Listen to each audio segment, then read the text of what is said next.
Incomparáveis são as promessas do nosso Deus para a nossa vida. E hoje, num dia especial, num dia em que a gente celebra a ressurreição do nosso Senhor, do nosso Salvador, a vitória dele contra todos ou quase todos os inimigos foi alcançada na cruz do Calvário, quando ele destruiu os principados e potestades, fazendo com que eles recebessem o desprezo. Mas ainda havia um inimigo a ser vencido. O último inimigo a ser vencido seria a própria morte. E num primeiro dia da semana, num dia como hoje, o dono da vida não poderia ser vencido pela morte. E ele reviveu.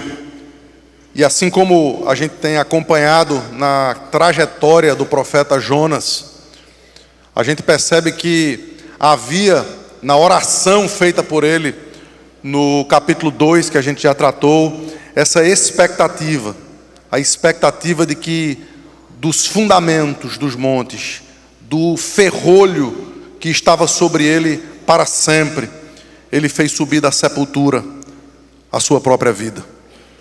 Essa era uma expectativa do profeta, e hoje, na continuação, a gente vai chegar no capítulo 3, e vamos ler os 3 primeiros versículos aqui. Se você está nos visitando nessa manhã, a gente tem acompanhado aqui a trajetória, a vida, a narrativa do profeta Jonas. E o que a gente viu até aqui foi um chamado direto, específico, que fez com que todos que leem o livro não entendessem porque Jonas fugiu para o lado oposto. O chamado de Deus tão claro, tão direto, Jonas foi na direção contrária.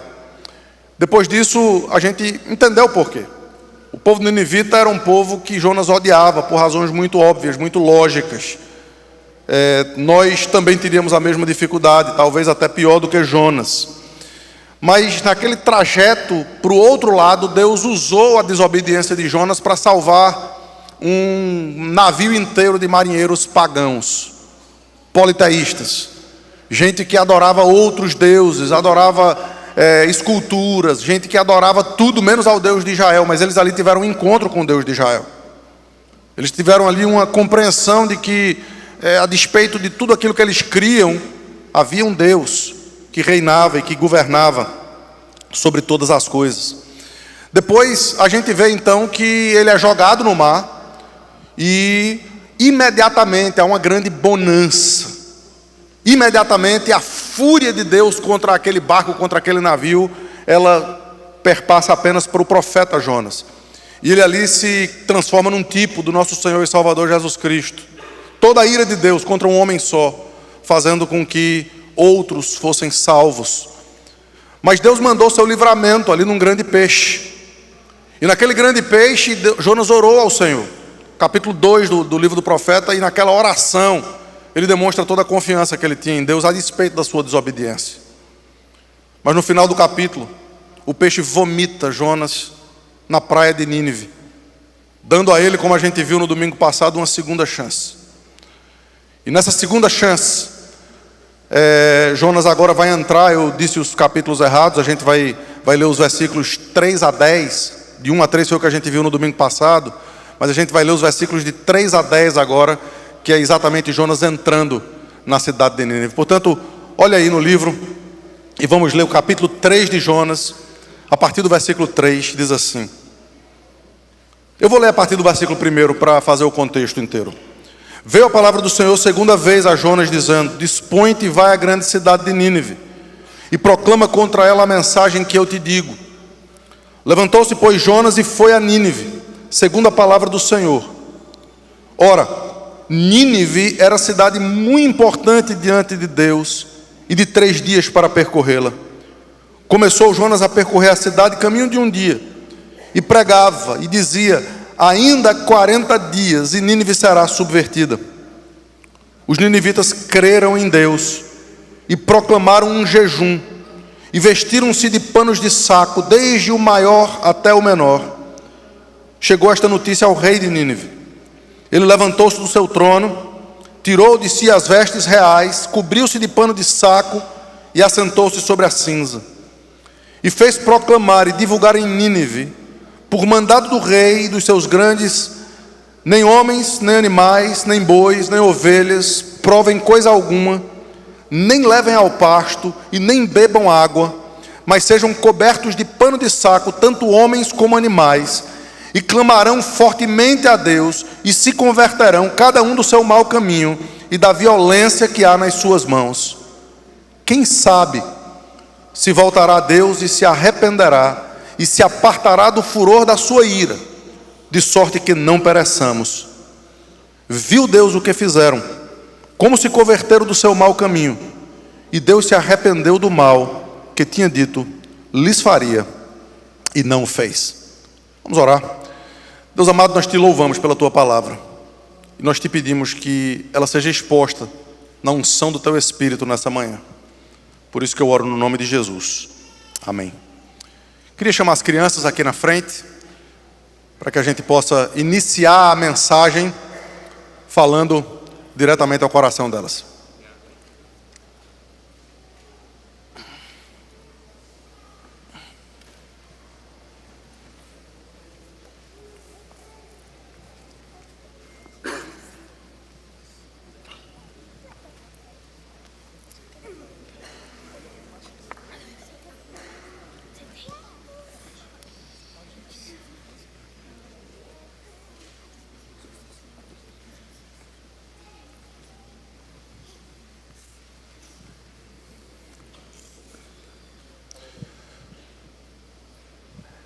Bom dia, gente. Eu vou tentar de novo, tá? Bom dia, gente. Bom dia. Agora eu sei que vocês estão aqui. Eu falei um pouquinho no início, mas eu quero dizer para vocês, lembrar vocês, que a gente viu Deus salvando já muita gente nesse livro. Ele salvou todos os marinheiros que estavam naquele navio, daquele temporal, daquela tempestade. Só que agora ele vai salvar gente que, aos olhos humanos, né, é ainda pior. Os ninivitas, esse povo que Deus vai salvar aqui, que a gente leu, eles eram homens muito maus. Eles faziam muita coisa errada. Coisa errada que só da gente lembrar delas, a gente chega até agonia. Eles matavam pessoas, eles eram ruins de toda. E você vai ver que o próprio rei deles diz: perdoa Deus pela nossa violência. Eles eram violentos. Mas Jonas então prega uma mensagem, e a mensagem de Jonas não foi aguinha com açúcar, não. Foi mensagem dura, mensagem de devastação. Então isso mostra para a gente que Deus salva, mesmo quando as coisas não estão tão bem como a gente queria que elas estivessem. Vocês aqui recebem o Evangelho todo domingo, e se Deus quiser, nas casas de vocês também, todos os dias, vocês devem ler a Bíblia, devem buscar a presença de Deus em oração. E o que é que a gente aprende com o Evangelho aqui no livro de Jonas? É que quando a gente se arrepende dos nossos pecados, todo mundo aqui faz coisa errada, mas quando a gente se arrepende, Deus é fiel e Deus é justo para perdoar a gente dos nossos pecados. E é exatamente quando a gente pede perdão que fica mais fácil da gente tratar dos pecados da gente. Quando a gente desobedece, quando a gente faz coisa feia, quando a gente grita com o pai ou com a mãe, não pode fazer isso. Mas quando a gente faz esse tipo de coisa, ao invés da gente continuar como os ninivitas fizeram até aquele momento no pecado, a gente corre para Deus, porque Ele tem cuidado e Ele tem piedade da gente. Tá bom? Vamos orar? Então, repitam comigo. Senhor Deus, muito obrigado, porque o Senhor é o nosso Salvador. Perdoa todos os nossos pecados. Em nome de Jesus. Amém. Podem sentar lá, queridos.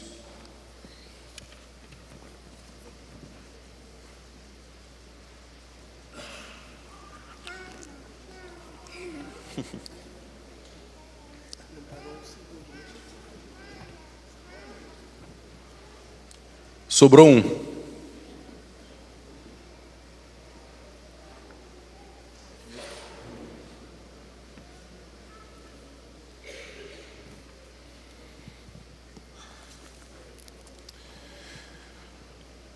Como a gente já deve notar, o leitor, a gente precisa ler a Bíblia com os olhos, tentando imaginar o que o leitor original estava pensando.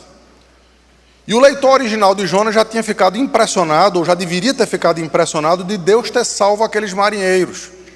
Eles eram um navio de Tarsis, então certamente era um navio de homens que eram extremamente sensuais, que eram extremamente ímpios na sua forma de ver o mundo, e a gente nota o seu politeísmo, a gente nota a sua forma grotesca de ver a religiosidade, como eles interagem com Jonas. Eles achavam que com Deus existia algum tipo de moeda de troca. Jonas conhecia um pouco melhor de Deus. Entretanto, ainda que na sua desobediência, Deus usa a vida do profeta Jonas para salvar todos aqueles marinheiros. Mas para o leitor original isso aqui vai implodir a cabeça. Porque eu quero que vocês lembrem que esse livro foi escrito para os judeus. E quando eles perceberam que a misericórdia de Deus não era simplesmente com uma linhagem, com um povo, mas que se estenderia para outras nações e para outros povos, aquilo deu um bug na cabeça deles. Lembrem-se que o Velho Testamento, ele tem pouquíssimas exceções de quem, de fato, se convertia a Deus e que não era do povo de Israel. Tudo muda na narrativa bíblica a partir do dia de Pentecostes, quando o Espírito Santo desce em Jerusalém e gente de várias nações e de várias línguas distintas recebem então ali a mensagem do Evangelho. Eles dizem: nós estamos ouvindo na nossa própria língua as grandezas de Deus. E o Evangelho se espalha e por conta disso chegou até aqui. Mas no Velho Testamento não era assim.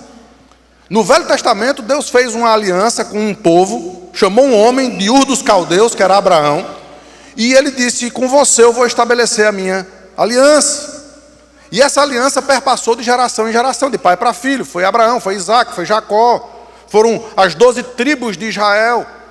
O mais conhecido deles era José, e a história de José é contada para a preservação da vida dos outros, principalmente de Judá, que seria aquele que levaria a aliança para os seus filhos até que chegasse o Salvador.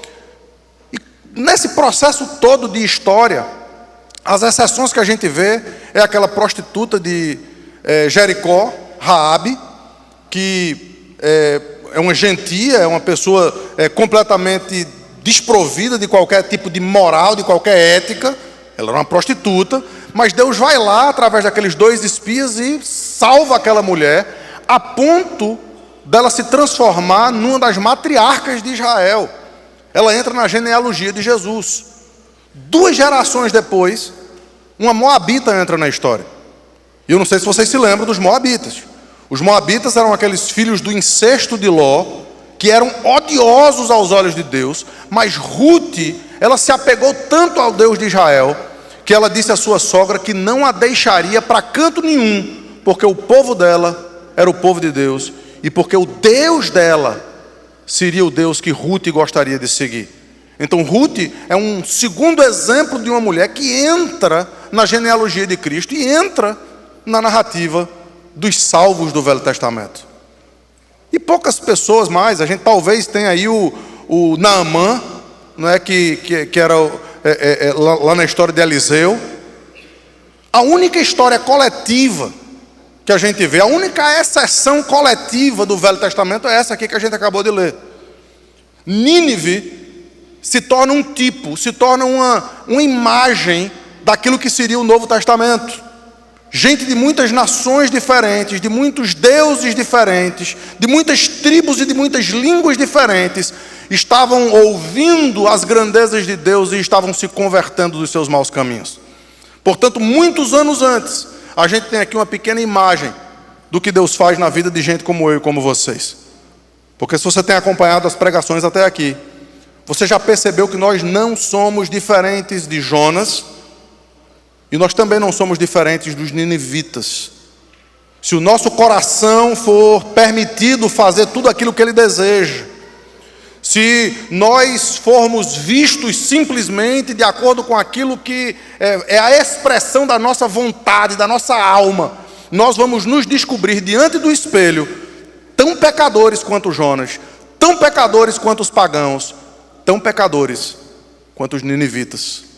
Portanto, a gente tem essa dupla salvação aqui, de pagãos ninivitas. Agora veja, de pagãos marinheiros.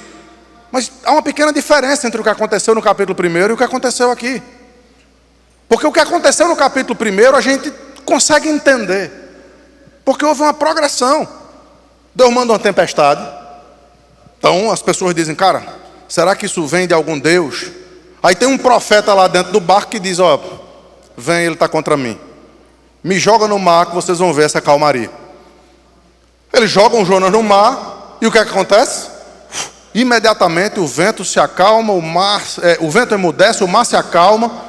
Portanto, as pessoas temeram, por quê? Porque elas viram alguma coisa. Porque viram o poder da mão de Deus. Mas agora em Nínive é completamente diferente. Entra um maluco que acaba de ser vomitado de um peixe, correndo dentro de uma cidade, dizendo as seguintes palavras, veja aí: ainda 40 dias e Nínive será subvertida. Essa é a pregação do evangelho trazida por Jonas.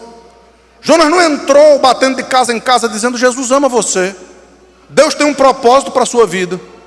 Ele não entrou dizendo, olha, todos os seus planos vão dar certo, tudo que você deseja vai acontecer.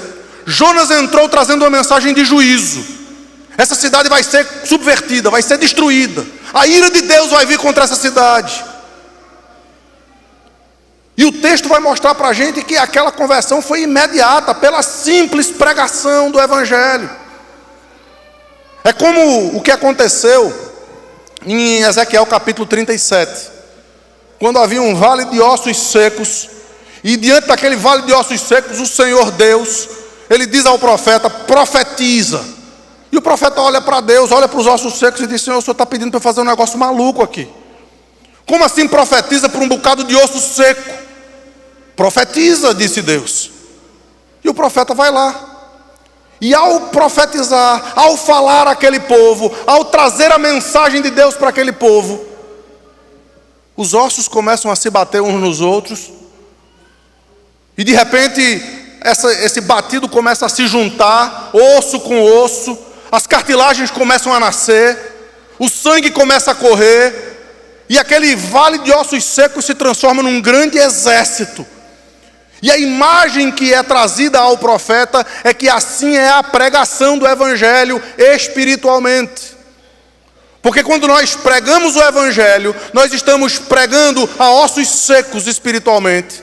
A gente que inicialmente não conhece a graça do evangelho, a gente que não tem de início de vida, já nasce nos seus delitos e pecados, entretanto, pela pregação, entretanto, pelo ouvir da palavra de Deus, é como se os seus ossos espirituais, é como se as suas juntas e medulas fossem compreendendo que há um Deus, e que esse Deus é capaz de nos transformar, de nos transportar da morte para a vida.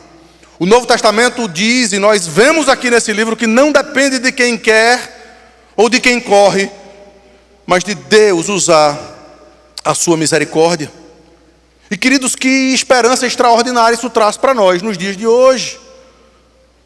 A transformação que nós desejamos ver na sociedade, ela é possível. Não porque a gente possa fazer algum movimento governamental eclesiástico, não porque a gente possa criar aqui um programa que vai fazer com que os matadores de crianças nas escolas não matem mais crianças nas escolas. Que coisa terrível que está acontecendo com o mundo. Que facadas terríveis que o nosso coração tem recebido nas notícias de que o mundo está doido, está maluco. E queridos, quem não conhecem ao Deus de Israel, quem não conhece ao Cristo ressurreto, se desespera. Entretanto, a nossa esperança, a nossa confiança não está nos governantes desse mundo, não está nos homens, não está na transformação que venha de dentro para fora de quem quer que seja, mas está no fato de sabermos que há um Deus que independentemente das circunstâncias governa e que usa todas as coisas, por piores que sejam ao nosso próprio coração, para o bem daqueles que amam a Deus e daqueles que são chamados pelo seu propósito. Mas antes de desejarmos a transformação dos outros e orarmos para que a sociedade seja transformada, para que os estupradores e assassinos, para que os maldosos, ladrões, corruptos, antes de nós desejarmos que os outros sejam afetados por esse evangelho, o livro de Jonas, mais uma vez, nos faz olhar para o espelho e nos faz perceber que nós precisamos de mudança, que nós precisamos de transformação, como igreja, como família, como indivíduo, como pai, como esposo, como mulher. Nós precisamos ser alcançados pelo evangelho. E, queridos, não há programa nesse mundo, mas a pregação da palavra, a marretada da palavra, pode fazer com que os nossos corações sejam amaciados pelo Espírito Santo de Deus. Nós precisamos deixar a nossa jonice, por assim dizer, para entender como a cidade de Nínive agora nos ensina a como agir. No versículo 3 ainda, a gente vê as informações que Nínive é uma cidade grande, são 3 dias para percorrê-la, é isso que muitos comentaristas dizem. Entretanto, essa informação ela precisa ser um pouco trabalhada e compreendida. Não existiam cidades naquele tempo que fossem mais de 3 milhas de distância entre o início e o fim. Portanto, o que muito provavelmente significava esses 3 dias, e a gente vai entender no contexto aqui, é que, via de regra, por conta do tamanho, da pujança da cidade, as pessoas vinham na noite anterior para passar um dia em negociação naquela cidade. Os negociantes, os homens de negócio. E passavam um dia inteiro negociando, e no dia seguinte, no terceiro dia, eles iam embora. E muito embora isso se coadune com o tamanho, né? Imagine 3 milhas de distância, é possível que você caminhe num pedaço de um dia, principalmente gente fitness como nós aqui consegue fazer isso facilmente. Mas o fato é que há um paralelo muito interessante entre os 3 dias do capítulo anterior. Perceba que a narrativa bíblica ele sempre traz esses paralelos para a gente. E os 3 dias do capítulo anterior foram os dias em que Jonas ficou na barriga do peixe. E o Novo Testamento já disse para a gente que esses 3 dias refletiam desde a morte de Cristo até a sua ressurreição. Portanto, essa mensagem que seria pregada para aquela cidade traria a lembrança de que Deus, na pessoa de Cristo, seria morto e seria também ressurreto. E é impressionante a gente perceber isso, por quê? Não se enganem em relação à questão de números aqui. Quando a gente vê quando Jesus morreu e quando Jesus ressuscitou, e faz as contas, a gente diz, isso não dá 3 dias. Ele morreu na sexta-feira. Sexta-feira, sábado, domingo. Na minha conta, isso dá 2 dias. Como ele morreu depois do meio-dia e ressuscitou de manhã cedo, talvez 1 dia e meio. Entretanto, não é assim que os judeus contam. Os judeus, eles contam o dia de chegada, eles contam o dia de trabalho e eles contam o dia de saída. Portanto, os 3 dias da ressurreição de Cristo é porque ele trabalhou, ele chegou, ele morreu, ele pagou na sexta-feira. No sábado ele passou morto. E no domingo, o terceiro dia, ele então é ressurreto dentre os mortos. Mas, como eu disse aqui, impressiona e inquieta o coração dos hebreus aqui, saber que essa imagem de que em 3 dias haveria salvação, foi usada não para os filhos de Abraão, não para aqueles que correm na sua veia o sangue judeu, o sangue hebreu, mas para um povo como os ninivitas. E mais uma vez, queridos, ao invés de ficarmos chateados com isso, nós precisamos olhar para a nossa própria história e saber que porque Deus foi gracioso em salvar pessoas que não são naturalmente boas, em salvar pessoas que naturalmente nascem mortos nos seus delitos e pecados, é que eu e vocês podemos estar aqui nessa manhã ouvindo a palavra de Deus.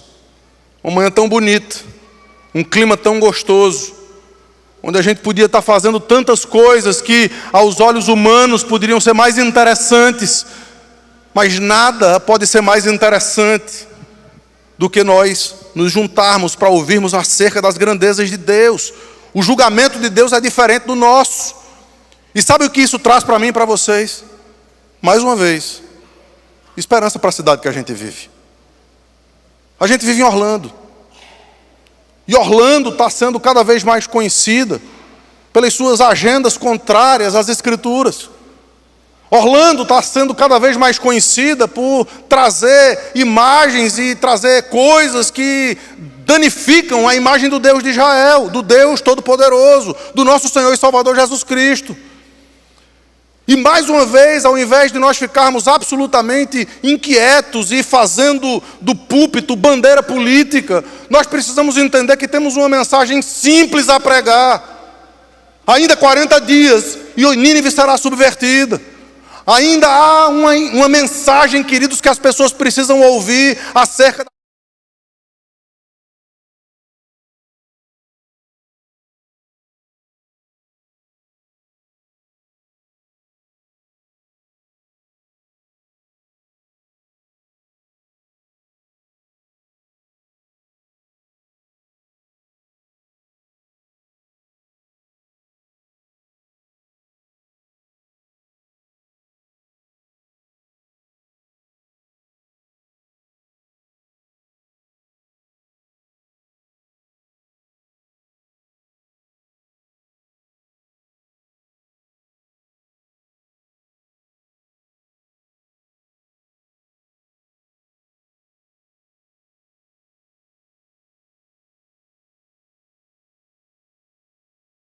pregação de Paulo em Atenas foi uma notificação, notifica a todos, em toda parte, que se arrependam.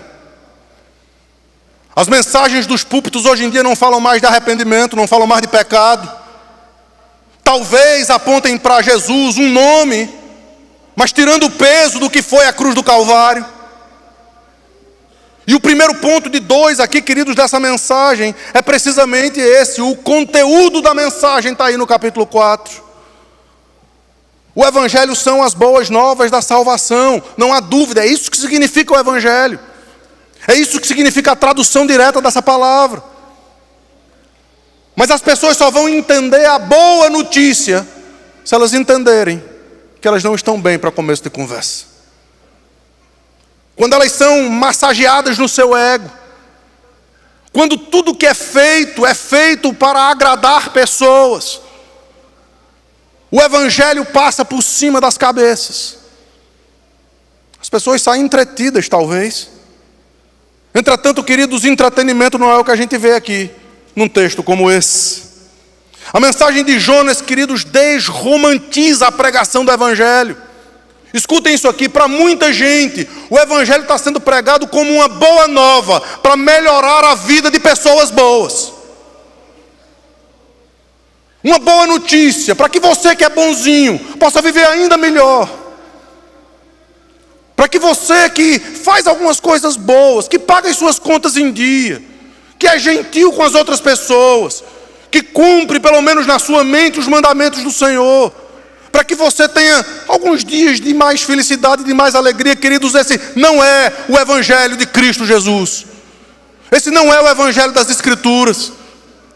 Esse é o falso evangelho que está levando milhões e milhões de pessoas para naquele dia se surpreenderem com a mensagem de Cristo dizendo: apartai-vos de mim, vós os que praticais iniquidade. E eles vão dizer: mas Senhor, em teu nome nós fizemos tantas coisas. Senhor, em teu nome nós pregamos, em teu nome nós curamos, nós expulsamos demônios, queridos. Eles vão ouvir: apartai-vos de mim, vós os que praticais iniquidade. O evangelho da pregação, a pregação do evangelho de Cristo, não é para melhorar a vida das pessoas boas, mas é para transformar a vida dos pecadores. A boa nova é essa: Jesus morreu por pecadores. Então, para começo de conversa, nós precisamos nos olhar diante do espelho divino, diante do escrutínio da palavra de Deus. E é por isso que a Bíblia é chamada de um espelho. Porque quando a gente começa a desenvolver o que significa a lei de Deus, a gente começa a ver a nossa feiura espiritual. A gente começa a entender como nós temos outros deuses diante do Deus de Israel. Como nós queremos cultuar a Deus de acordo com as nossas aspirações, com os nossos desejos. Tem tanta gente batendo cabeça hoje porque está preocupado com o louvor A, o louvor B. Queridos, o louvor é fruto de lábios que confessam o nome do Senhor. Tem muita gente que toma o nome de Deus em vão, que desonra os mandamentos da segunda tábua da lei, que buscam satisfação nas coisas do mundo,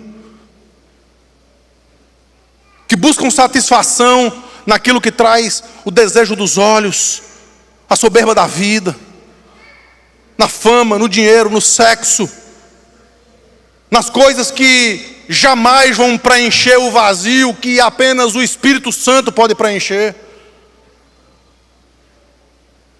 Como se o ego dos ouvintes precisasse ser massageado. A boa nova, queridos, é muito mais do que essa falsa mensagem. Nós não podemos permitir, me perdoem se há aqui alguma ofensa, mas nós não podemos permitir que pecadores continuem tranquilos nos seus pecados.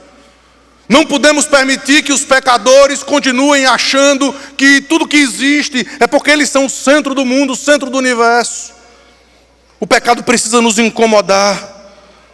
Não podemos ficar confortáveis. Querido, se você está em pecado nessa manhã, ouça, não fique confortável no seu pecado. Santificação, diz a palavra de Deus, é algo que sem a qual ninguém verá o Senhor. Se a sua vida não tem experimentado um processo de santificação, não saia daqui como se tudo estivesse bem, porque você pagou o seu ponto espiritual, porque você veio receber a sua injeção de ânimo espiritual para a semana. Isso aqui não é sobre isso. Isso aqui é sobre transformação de vida. A pregação do Evangelho é: ainda 40 dias e Nínive será subvertida. Se vocês não se arrependerem dos seus pecados, a ira de Deus virá. Na sua ira, seu tempo lhes confundirá. É o que diz o Salmo de número 2. Portanto, a igreja precisa ser acordada para a notícia, a boa notícia, que só vai fazer sentido depois do juízo de Deus. Agora, não é exatamente isso que a Bíblia diz que o Espírito Santo vai fazer? Quando a Bíblia fala sobre o Espírito Santo, em nenhum momento, queridos, a Bíblia diz que o Espírito Santo vai fazer com que todo mundo comece a pular ou rodopiar. Em nenhum momento a Bíblia diz que o Espírito Santo vai fazer qualquer outra coisa senão isso. O Espírito Santo virá e vos convencerá de quê? Do pecado, da justiça e do juízo de Deus. Portanto, julguem aonde está o Espírito Santo. Se o Espírito Santo está nessas coisas exteriores, talvez vocês estejam no lugar errado. Mas se o Espírito Santo está na pregação da palavra, se ele fala a partir das Escrituras, então você, como Pedro, deve dizer: para onde iremos, Senhor, se só tu tens as palavras de vida eterna? Para onde iremos, se só tu tens as palavras de vida eterna? Isso traz para nós o segundo e último ponto dessa mensagem. E no segundo e último ponto dessa mensagem é como os ninivitas então receberam, qual foi a reação à pregação do Evangelho. E percebam, nem sempre o que acontece com os ninivitas é o que acontece com as pessoas. Você viu que com os marinheiros foi diferente. Mais uma vez, estou com Atos 17 na cabeça. Quando Paulo foi pregar lá no Areópago, lá no finalzinho do texto diz que houve reações diversas. Alguns disseram: esse homem é doido, esse tagarela está dizendo coisas absurdas. Talvez seja o que alguns de vocês vão dizer no final desse culto. Esse cara é maluco. Alguns disseram assim: sobre isso te ouviremos outra vez. E talvez tenham alguns aqui que estejam interessados em ouvir de novo. Que história é essa? E pela pregação, vem a fé. Pela pregação da palavra de Deus. Mas tem alguns que o texto de Atos diz que creram imediatamente, que se apegaram a Paulo. É isso que está acontecendo com os ninivitas aqui. Então a primeira coisa é que a reação, diferentemente dos marinheiros de Nínive, é uma resposta imediata. Eles não foram racionalizar para saber se teriam uma outra saída. Eles não foram para dizer, não, deixa eu ver quais são os prós e os contras aqui, disso ou daquilo. Eles não foram imaginar que... eles não foram sequer reclamar da mensagem do pregador. Eu, se estivesse lá, eu ia reclamar, Jonas, que mensagem foi essa? Sinceramente. Ainda 40 dias nem será destruída. Que mensagem doida é essa? Eles não reclamaram de Jonas. Eles simplesmente se arrependeram dos seus pecados. Eles simplesmente entenderam que ali estava um profeta de Deus, falando aos seus corações. E ainda que aquele profeta fosse um profeta ruim, um profeta mau, eles precisavam abrir os seus ouvidos para ouvir a mensagem do Evangelho. Versículo 5, veja aí logo no início. Sem explicação absolutamente nenhuma, os ninivitas creram em Deus. E queridos, essa imediatez da resposta ao Evangelho também foi vista no versículo seguinte. Chegou essa notícia ao rei. Imagine, Orlando está sendo devastada pela pregação do Evangelho. As pessoas começam a ouvir esse Evangelho e começam a dizer, é isso que eu quero, vamos nos arrepender. E isso chega ao governador, ao prefeito, ao cargo mais alto. É isso que acontece aqui. Via de regra se esperaria uma contrapartida. Foi isso que aconteceu no Império Romano. Uma contrapartida, uma perseguição. Mas aqui não é isso que acontece. Veja o versículo 6. Chegou esta notícia ao rei de Nínive.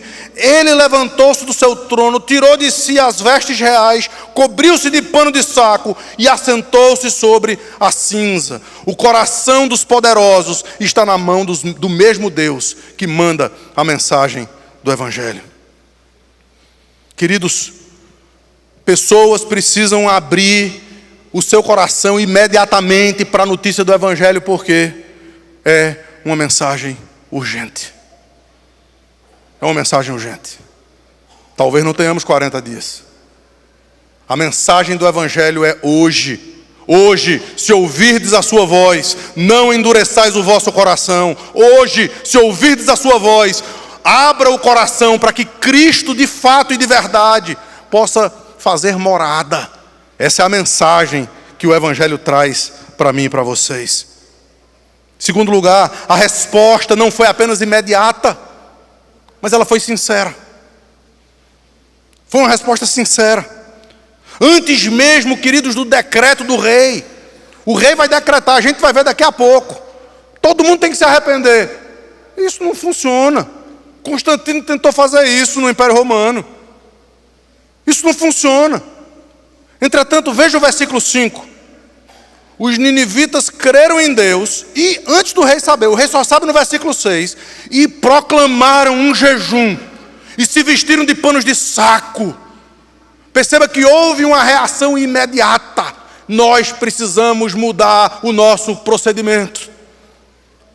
E talvez, queridos, você nessa manhã precise compreender a necessidade de mudança. Mudança de pensamento, mudança de rumo. Mudança de mente. No grego, metanoia, que é a palavra para arrependimento. Esse arrependimento, ele não é um remorso. Remorso é quando a gente sabe que vai levar uma lamborada, sabe que vai levar uma lapada, e a gente, eu me arrependo, eu não quero, por favor me perdoa, porque a gente está com medo das consequências. Aqui não.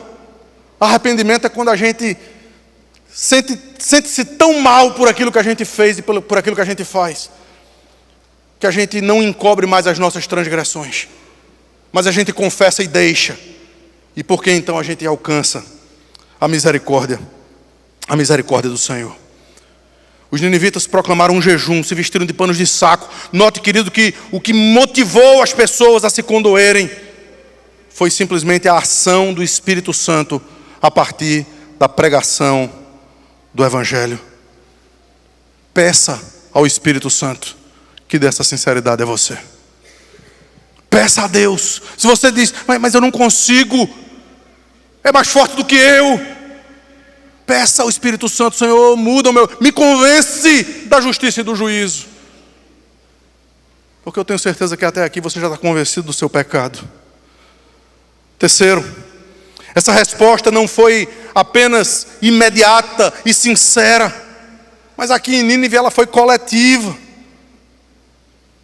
Ainda que a salvação seja individual, queridos, há um aspecto forte no coletivo. Veja que todos, final do versículo 5, desde o menor até o maior, desde os mais velhos.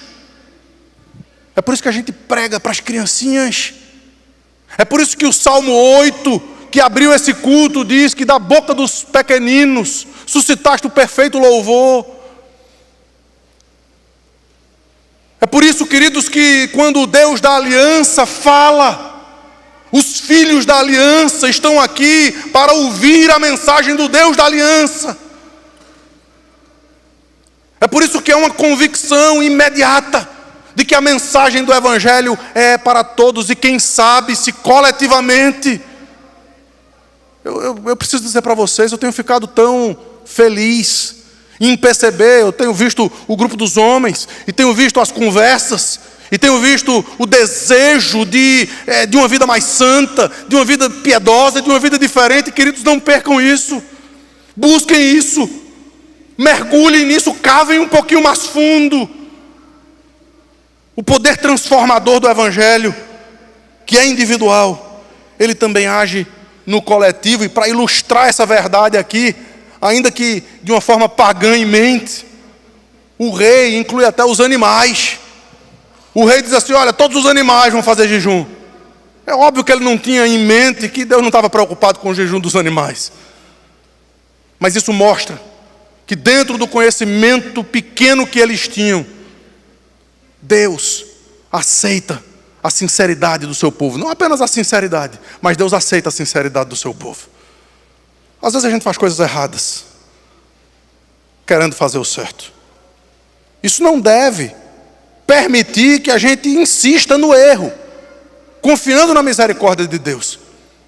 Mas isso certamente faz com que a gente ame a misericórdia de Deus. Ele é Deus. E ainda que Ele seja um Deus irado, ainda que a mensagem seja de destruição e de ira, Ele demonstra aqui que Ele começa a ver pequenos movimentos, e Ele começa a notar o desejo do coração das pessoas. E toda a cidade de Nínive, então, é trazida para o Evangelho. Quem sabe como igreja a gente possa experimentar o mesmo tipo de atitude. Quem sabe como igreja, sem esperar que os presbíteros e pastores proclamem um jejum, os irmãos da igreja começam a se olhar e dizer: por que a gente não ora junto? Por que a gente não busca a presença de Deus? É tão bom estar junto, para tanta coisa. Que a gente nunca perca esse desejo. Essa semana, mais uma vez, vocês enchem o meu coração de alegria quando vocês postam suas fotos, e é tudo lindo demais. Eu queria ser 8, para poder estar em todo canto. Mas a verdade é que muito mais lindo é quando essas coisas também trouxerem a piedade. Quando elas também trouxerem o desejo de que a gente esteja junto para dobrar os nossos joelhos, derramar as nossas lágrimas. Porque em quarto e último lugar, nesse segundo ponto de como eles receberam, como eles reagiram à pregação do Evangelho, a gente percebe que a resposta deles foi uma resposta cheia de expectativa. Foi uma resposta cheia de confiança, cheia de esperança de quem Deus é. Veja o versículo 9. O versículo 9 diz: quem sabe se Deus se voltará e se arrependerá e se apartará do furor da sua ira, de sorte que não pereça. Mas essa palavra quem sabe É uma expressão de confiança. Olha, nós sabemos que Deus é capaz de refrear a sua ira contra nós. Nós sabemos que Deus é capaz de mudar os rumos das coisas, porque o nosso pecado está chegando até Ele. Isso foi confirmado no versículo 10, quando diz que Deus se arrependeu do mal que tinha feito. E queridos, não entendam mal, isso não coloca em risco a imutabilidade de Deus. Isso não coloca em risco o fato de que Deus é aquele que decretou todas as coisas. Mas isso mostra como dentro do decreto eterno de Deus, Ele usa o nosso arrependimento. Ele usa as nossas orações como meio de graça. Ele usa todas as coisas para o cumprimento da sua própria vontade. Porque Deus não apenas decretou os fins, mas Ele decretou os meios pelos quais esses fins seriam atingidos. Portanto, não fiquem simplesmente esperando o fim, porque lá no fim Deus vai se apiedar de nós. Mas hoje, se submetam aos meios. Hoje, se ouvirdes a sua voz, não endureçam o seu coração. Arrependam-se e venham para Cristo cheio de expectativa, quem sabe. Meu caro, a sua misericórdia, a sua compaixão, o seu perdão são a base do Evangelho. A ira de Deus é contada na história da paixão de Cristo. A ira de Deus é contada claramente quando nenhum pecado nesse mundo vai ficar impune. Não há nenhum pecado que você tenha cometido ou que vá cometer que vá ficar impune, fora da justiça, fora da ira, fora da fúria de Deus. Entretanto, para aqueles que se submetem a Cristo, para aqueles que compreendem que a morte de Cristo foi uma morte substitutiva, expiatória, essa ira contra o seu pecado já recaiu sobre a pessoa do seu Salvador. Quem sabe Ele se apiedará de nós. Quem sabe Ele desviará de nós a sua ira. Queridos, Deus é um Deus que desvia a sua ira para Cristo. E se você ainda não entendeu isso nessa manhã, o Evangelho é só isso. Arrependam-se e creiam na pessoa de Cristo. Creiam que o que Ele fez foi e sempre será suficiente para que você possa andar em novidade de vida, para que você tenha essa experiência magnífica, extraordinária, de conhecer o Evangelho como ele é, na sua feiura, trazida na sexta-feira, quando a ira de Deus trouxe a fronte ensanguentada do nosso Salvador, quando Ele estribuchando disse, está consumado, porque todo o cálice de fel da ira de Deus recaiu contra Ele, para que agora libertos, a gente possa, sem o peso dos nossos pecados, caminhar numa caminhada que só o peregrino cristão pode entender, de graça, de misericórdia, de perdão e de paz. E esse texto conclui aqui no versículo 10. Mais uma vez, sem muita compreensão do caráter e da doutrina de Deus, eles se renderam à dura pregação, de forma imediata, sincera, coletiva, cheios de expectativa de perdão. E aqui no versículo 10, viu Deus o que fizeram, como se converteram do seu mau caminho, e Deus se arrependeu do mal que tinha feito, e lhes disse que faria, e não o fez. Deus responde às nossas orações. Eu, quando estava escrevendo isso aqui, eu me lembrei dos cultos domésticos na minha casa, quando eu era criança. E tinha um cântico que meu pai sempre gostava de cantar, repetitivo, mas ele dizia assim, eu sei que Deus responde às orações. Eu sei que Deus responde às orações, pois eu mesmo já provei que Deus ouve as orações. E aqui a gente vê Deus respondendo às orações, Deus respondendo aos jejuns, Deus mudando a sorte daquela cidade. Esse Deus imutável ainda está no controle hoje. Vocês já imaginaram o que Ele faria no caso de uma igreja inteira resolver se arrepender dos seus pecados, resolver andar em novidade de vida, resolver se esquecer de si mesmo e passar a viver para a glória de Deus. Esse desafio aqui é um desafio que esse texto traz para a minha vida e para a vida de cada família aqui presente. Que a gente possa desejar ver a mão de Deus tão claramente mudando a nossa sorte, tão claramente guiando os nossos passos, tão claramente trazendo ao nosso coração a expectativa de que Ele é bom e de que a sua misericórdia dura para sempre. Que a mensagem dura do Evangelho não nos faça sair daquelas portas dizendo: aqui não dá, porque é dureza demais. Mas que possa trazer convicção ao seu coração, para que onde quer que você esteja, você entenda que o Deus que manda a mensagem de arrependimento, que manda a mensagem da sua ira, é também o Deus que em Cristo se faz pecado por nós. É o Deus também que em Cristo nos traz a confiança e a consciência de perdão, de leveza, de conforto. É o Deus que em Cristo oferece para a gente que sem Ele não teria solução nem salvação. Oferece uma vida nova, uma água viva. Oferece novidade de vida, para que eu e vocês possamos desfrutar desse Evangelho.